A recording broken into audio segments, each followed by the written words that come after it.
All right, ladies and gentlemen, here's the deal. I'm cheating a bit with today's episode, and by that I mean instead of recording a whole new episode, I'm going to present to you another episode of my other podcast. Now, this was originally published for my patrons on Wednesday, January the 20th, and at the time I'd recorded it, I knew that I was going to release it over here on Just Another Fanboy eventually. So here it is. But actually, before we start, I want to just remind everybody about Event or Else, the other podcast that I do that's all about event comics.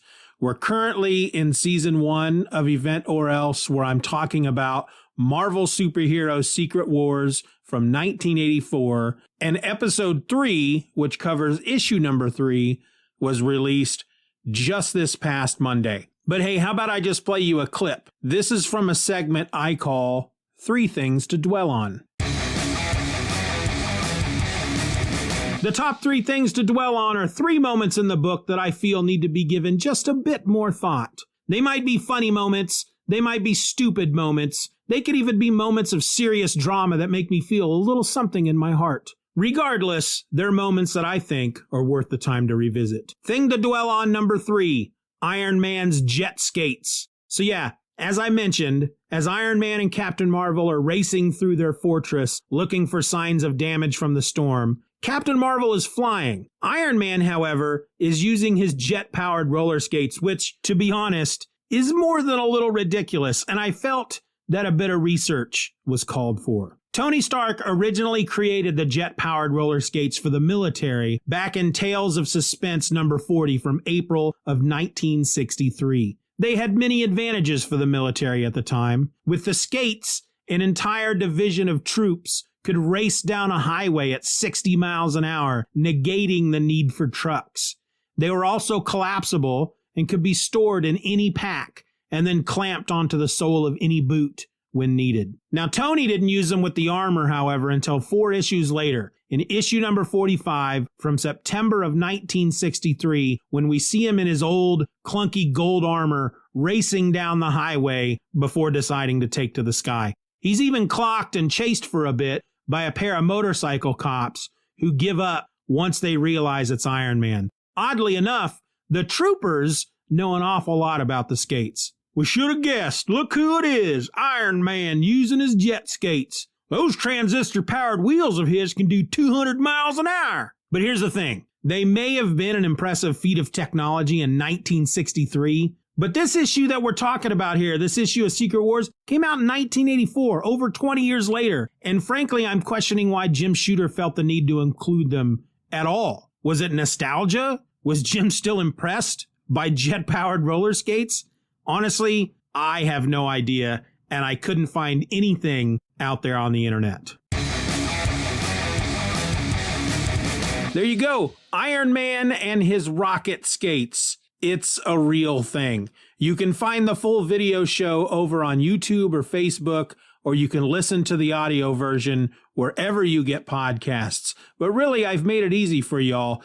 Just go over to eventorelse.com and you can find the links to everywhere the video or audio is played. The link, of course, will be in the show notes. And this time I mean it. It appears that I may have said the very same thing the last 2 times I had talked about Event or Else on the show, and yet didn't add the link in the show notes. But I've done it this time, I assure you. All right, I've delayed long enough. I now present to you my other podcast, episode 164, Kevin Smith's Dogma. Enjoy.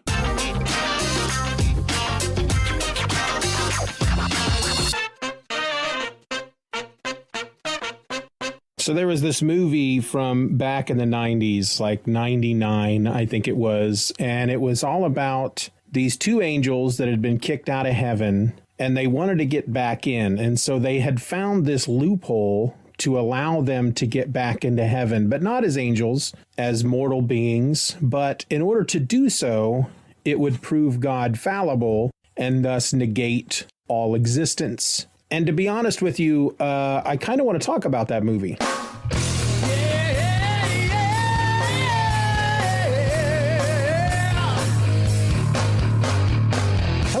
welcome to another episode of my other podcast. My name is Steven, and I'm your host. You're the listener, I'm the host. How's it going? If I could give you a hug, I probably wouldn't. I'm not much of a hugger. So back in the 90s, the mid to late 90s, I was obsessed with a filmmaker by the name of Kevin Smith.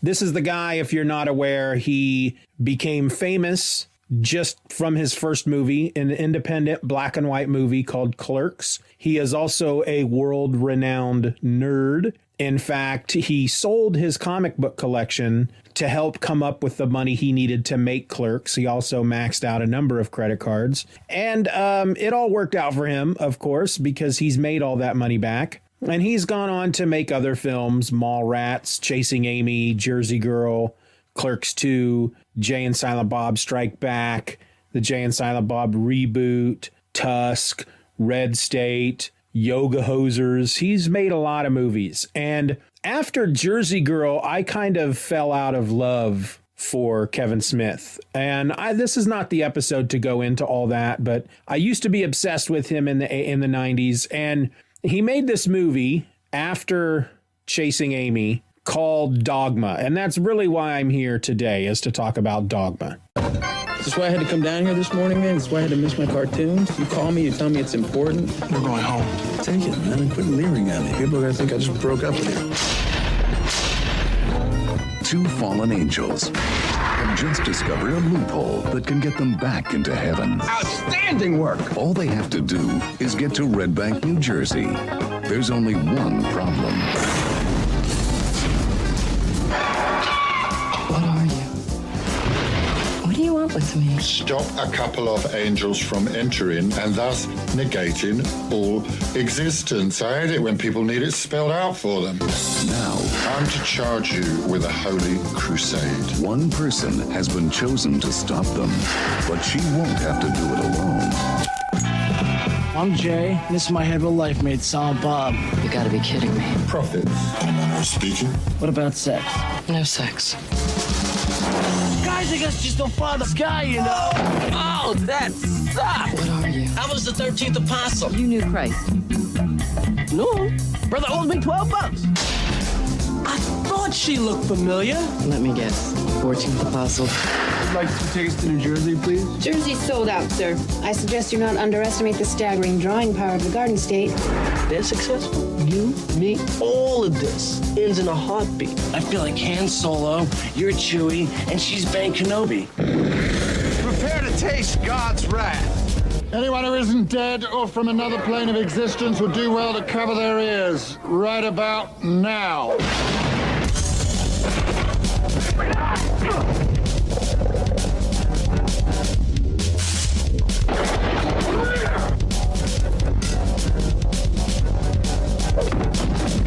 The whole world's against us, dude. I swear to God.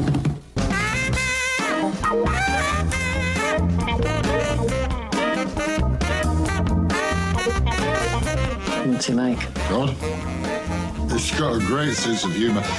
Take sex, for example. Sex is a joke in heaven. The way I understand it is mostly a joke down here, too. Get it?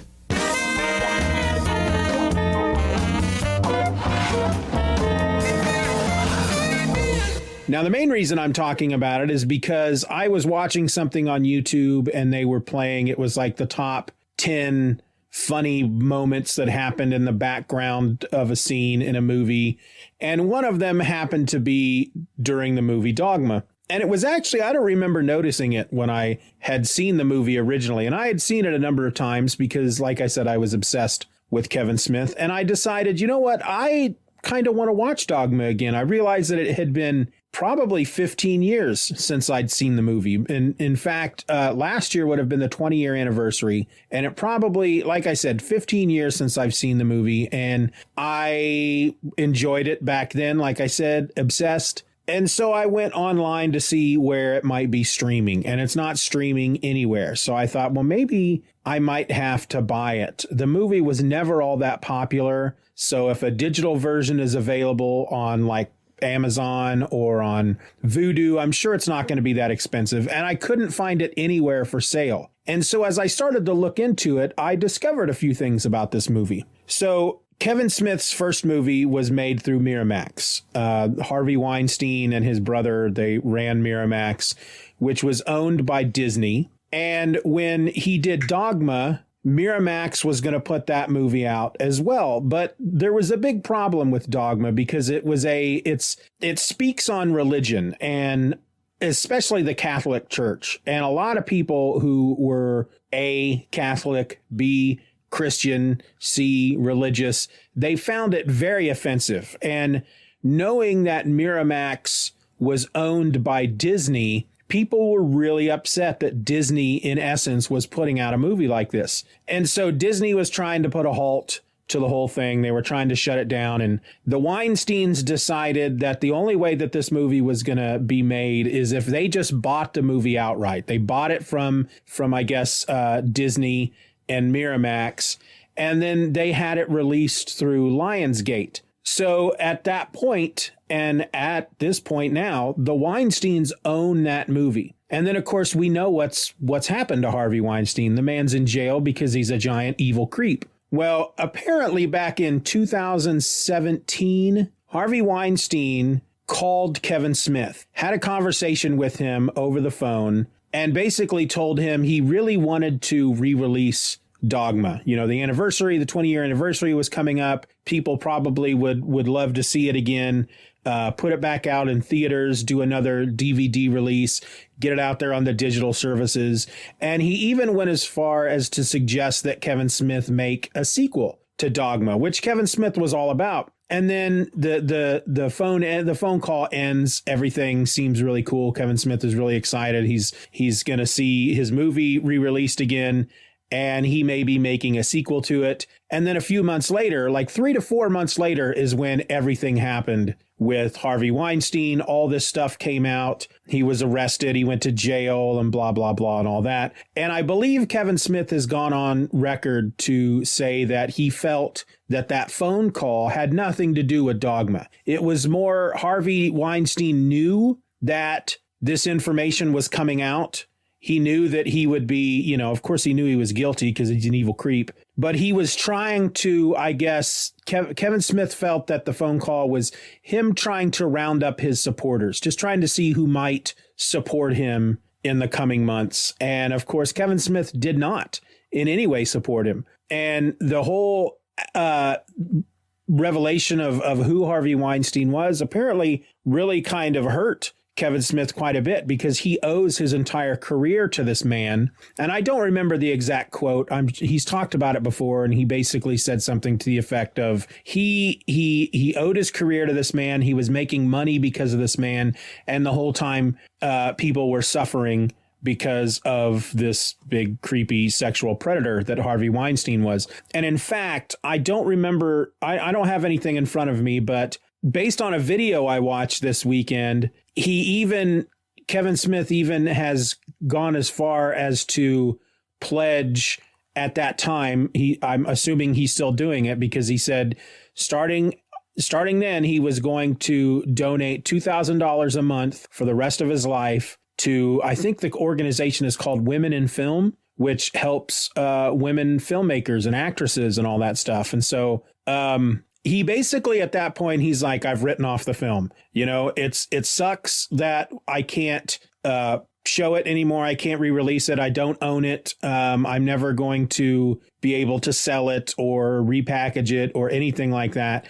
But for him, the act of making the movie is really all he needed. So as far as he's concerned, the movie is dead. And that kind of made me sad, because I do remember quite enjoying the movie. As a matter of fact, I was so into Kevin Smith that by the time that movie had come out, I had found the script online and I had read the script. I'd never done that before.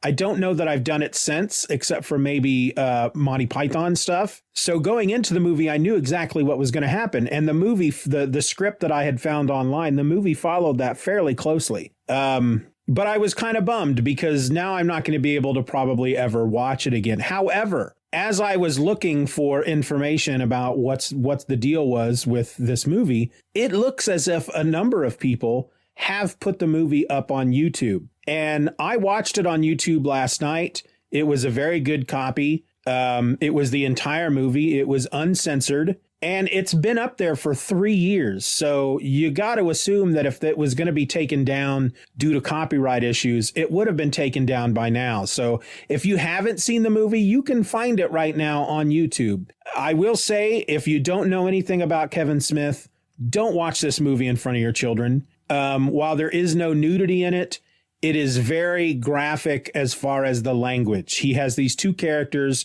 Jay and Silent Bob. He plays the character of Silent Bob. They've been in pretty much every movie he's made. And Jay is probably the most foul-mouthed individual you're ever going to hear on a movie. I used to find that quite funny when I was in my late 20s, early 30s. But now that I'm almost 50, I don't find it quite as funny anymore. But I still enjoyed watching the movie. The movie, I think, is quite genius. So it is loosely based on the Catholic religion and what little Kevin Smith knows about the Catholic religion. He was raised Catholic. So he basically, okay, so let me see if I can try to explain this. You've got these two angels. I played the audio from the trailer earlier, so that should pretty much fill you in on what the movie is about. But you've got these two angels played by Ben Affleck and Matt Damon, Bartleby and Loki. They have been kicked out of heaven and have been forced to spend eternity in Wisconsin. Now, they are still angels, but they can't get back into heaven. And that's pretty much all they want to do. They want to get back into heaven. And Bartleby has sent an article about a Catholic church in New Jersey, which is reaching its centennial. It's been around for 100 years. And there's this little known Catholic law that says that on the date of the centennial, when you walk through the doors of the church, I can't remember the exact term, planetary, and I can't remember it. But when you walk through the doors of the church, all of your sins are immediately forgiven and washed away. And so the moment you walk into the church, you are ready for heaven, basically. And, you are free of sin. And so Bartleby has come up with this plan that they will travel to New Jersey. They will become human, and the only way they can become human is by having their wings torn off. Once their wings are torn off, they transubstantiate, I think is the word they used, into human beings. They walk through the door. They become human beings that are free of sin. They come back outside. They die, and then they're immediately sent to heaven. Loki likes this plan, but he wants to do a little something more to celebrate. And by celebrate, he wants to go and kill a bunch of people on the way to New Jersey. Loki was the angel of death. He was responsible for Sodom and Gomorrah. He was responsible for the flood that killed everybody on the planet Earth except for Noah and his animals. He was responsible for the deaths of the firstborn in Egypt. And so he wants to make a stop off at this corporation that there's this animated character. He's like Mickey Mouse, but he's called Mooby the Golden Calf. And he has become huge like Mickey Mouse, and he's had movies made about him, animated movies and TV shows and toys.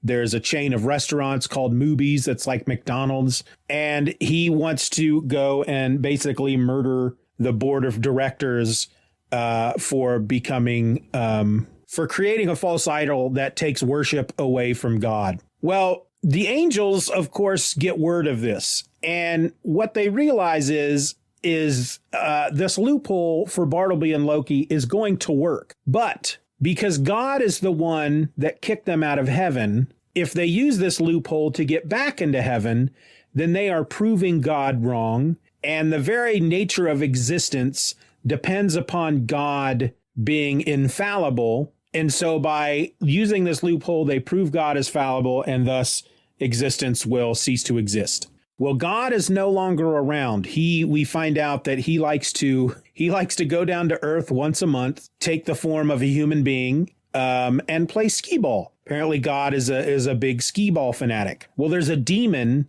named Azrael, who is played by Jason Lee. He wants the world to cease existing. So he's the one that started this whole thing. He sent the article to Bartleby. He's trying to keep heaven from stopping Bartleby and Loki. And he knows that the one person that's going to stop them is God himself, or herself, as we find out in the movie. And so he's got these three demons, these triplets, who are basically these three kids on rollerblades with hockey sticks, and they attack God in his human form, and they beat him nearly to death. The trick is to keep him alive, but in a comatose state, because once he dies, he just goes back up to heaven and as God, and boom, and he can stop everything. And so Metatron, who is played by the great and the late Alan Rickman, he comes down to Earth and he visits Bethany, who's played by Linda Florentino. She, we find out, is the scion. She is a direct descendant of Jesus Christ. She's basically the great grandniece of Jesus. And he sets her on this task to go stop these angels. And to provide her with some help, he says she'll be met along the way with these two prophets who end up being Jay and Silent Bob. And then Chris Rock plays a character named Rufus, who is the 13th apostle, who has been left out of the Bible because he's black. And he is a big rabble rouser up in heaven because he's very angry that the Bible is all wrong. And the big thing that the Bible got wrong is that Jesus is a white guy when actually he's a black man. And then they also meet a muse played by Salma Hayek. And so their job is to stop Bartleby and Loki from entering the church.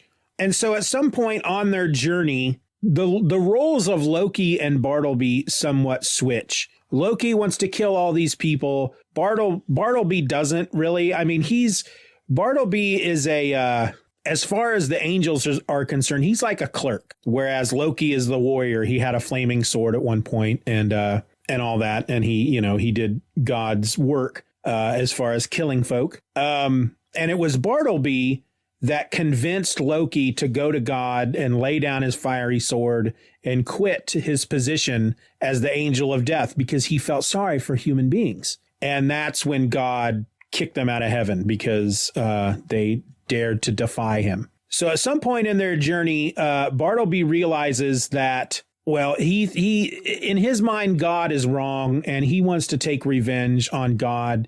He learns that what they're going to do will cease existence, and he doesn't care. He's actually kind of looking forward to it. And so he ends up being really kind of the bad guy. Azrael is the bad guy, but so is Bartleby. Loki, yes, but not so much. Anyway, it's just a fascinating movie. It was done on somewhat of a slight indie budget, so the special effects aren't great. They're not terrible for 1999, but they're not great. I would really be interested to see, it would be really interesting to see if Kevin Smith were able to remake that movie today, what it would look like. But I think the movie holds up. I really do. I think it was a lot of fun. And again, once you look past all the childish potty humor and, all that stuff, it really is a really fantastic tale. It's a really good, interesting, and I'll even say it, I think it's genius. I think it's a genius story. Now, the funny thing is that after I got done watching it, I went to find some more videos about the movie, and I found a YouTube channel out there that are two Catholic priests that react to things. And they did a video where they are reacting to this movie, but only certain scenes, and it is edited. And I didn't watch much of it because they spend a lot of time just talking about what Kevin Smith got wrong as far as the way he understood the way these Catholic rules were, like the whole idea of walking through the doorway of the church and having your sins washed away and then going to heaven. They really had a lot of problem with that. They were really fun-natured kind of guys, and they were actually quite funny. But after a while, I just got kind of tired of them just talking about how wrong he got it. And I don't care. I don't care that he got a lot of it wrong when it came to the frickin' rules and regulations of the Catholic religion, because that really isn't the point. I think he took what is a very interesting idea and wrote a very fascinating tale around it. And it really was a lot of fun. If you don't mind very foul-mouthed movies, this is one I would highly recommend, especially since, like I said, you can watch it on YouTube for free. And that's really the only place you're going to watch it. You could go to Amazon or Walmart and buy a copy of the DVD, but you're only going to find copies that are being sold by other sellers in the marketplace.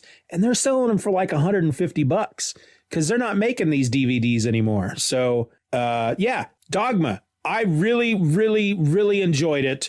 The first dozen times I watched it back in, between 99 and probably 2000, and really enjoyed it again this time around. I had a lot of good laughs with it. And just, I don't know, I thought that I would watch it and I would just be shaking my head the whole time going, can't believe I enjoyed this movie at one point, because that's how I felt when I recently rewatched Jay and Silent Bob Strike Back. But it really is a good movie. It really is it's the movie, from what I remember back then, it's a movie that he had written possibly even before he did Clerks. It's a movie that he'd been wanting to do for a long time. So he had a lot of passion for this movie, but of course he couldn't make the movie until he had some money to do some of these special effects. And, it sucks that the movie's not out there anymore. Maybe one day the rights will revert back to him. But I'm glad for him that he was able to make it, because obviously it was a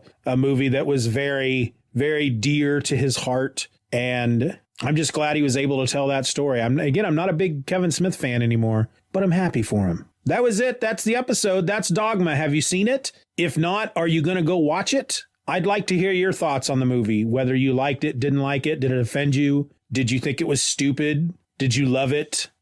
However you felt about it, I'd like to know. You can leave your comments there on the Patreon or on the Facebook page, frankly. Now, before I wrap it up, I've only got one more live stream scheduled at this point. I don't have any more in the bag, as it were. I haven't really reached out to a bunch of people lately. I've reached out to two. Neither of them were available and wouldn't be available till March or April. So I've I don't want to say I've lost my desire to do the live streams, but I feel like I kind of need a break. But we're going to have one on Sunday. Harold and I are getting together again to talk about a Captain America book, and that'll be 10 live streams. So I did 10 weeks in a row. I'm going to take a little break, see who else I can line up. I am getting really kind of tired of the technical issues I've been having on the live streams. So there's a part of me that just wants to forgo doing the live streams altogether and maybe start doing once a month, find a guest that I can hook up with through Zoom or something that I can just record the audio and put it out there as a podcast once a month or so. But I think I need a little break from the live streams. It may not be a long break, but you're going to get number 10 on Sunday with Harold. And then who knows where we're going to go from there. There are just certain things I really kind of need if I'm going to do live streams, and I'm going to do them any justice. And speaking of which, I will be talking about this on the Just Another Fanboy podcast when I start releasing episodes. Of course, I've recorded 2 episodes and I didn't talk about it on either one, but I put together an Amazon wish list for stuff I need and want for the podcast. And the 2 things I kind of need if I want to continue to do live streams is a better webcam, first of all, because the one I'm using is the one that's just on the laptop. And anybody will tell you that the standard webcams that come on laptops, they're functional, but they're not quality. So I need a good webcam, and then I need it's a mic stand basically. That it's one of those extender arms that will clip on the table, and So the mic will just kind of float there in front of my face, which I need one of those because it'll pick up sound better. But yeah, link will be in the show notes. I'm not asking y'all for anything. You're already providing me with the Patreon stuff, but I just want to let you know that it's out there, okay? Just in case. I ain't too proud to beg, you know what I'm saying? But I don't know what else I have to say about that. I guess nothing. That's the episode, folks. Have a good weekend. I'm out.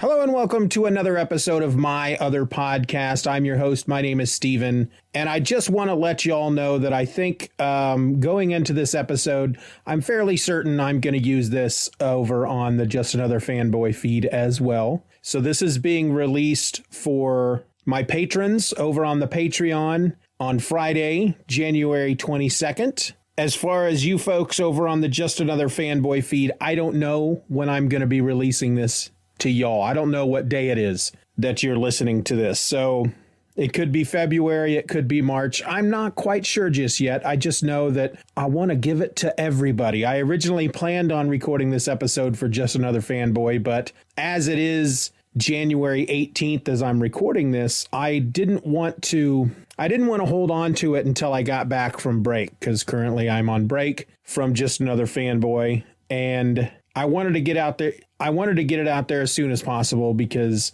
I don't know, because if I'm going to talk about something, I feel like sharing it. Why do I have to explain myself? I don't know. I'm going to start all over. This is what we call a blooper, as it were. Bloopers is what I do when I don't plan on things to give to you. My daughter just woke up. I'm recording an episode and my daughter just walked out, and boy, am I embarrassed. That's a blooper too. Hello and welcome to another episode of my other podcast. I'm your host and my name is Kevin Dogma. That's what I want to talk about today, Dogma. If you didn't catch that, if you didn't understand based on the intro, that's the movie I want to talk about. Of course, all you have to do is look at the title, Kevin Smith's Dogma. That's the title of the episode. Should have been fairly obvious at that point. Niles, come here. Niles. You come lay down. Lay down. Lay down. My dog getting up all in my face while I'm trying to record. I guess that would be another blooper, wouldn't it? Probably, I suppose. Let me tell you a story about a man named Bloop and a doop-a-da-doop, boop-a-doop. Blooper, blooper, blooper, blooper. I don't plan, I don't make notes. I just make stupid noises with my face. Take 3. A lot of big frickin' trucks driving by. So at some point on their journal, their diary, oh my heart,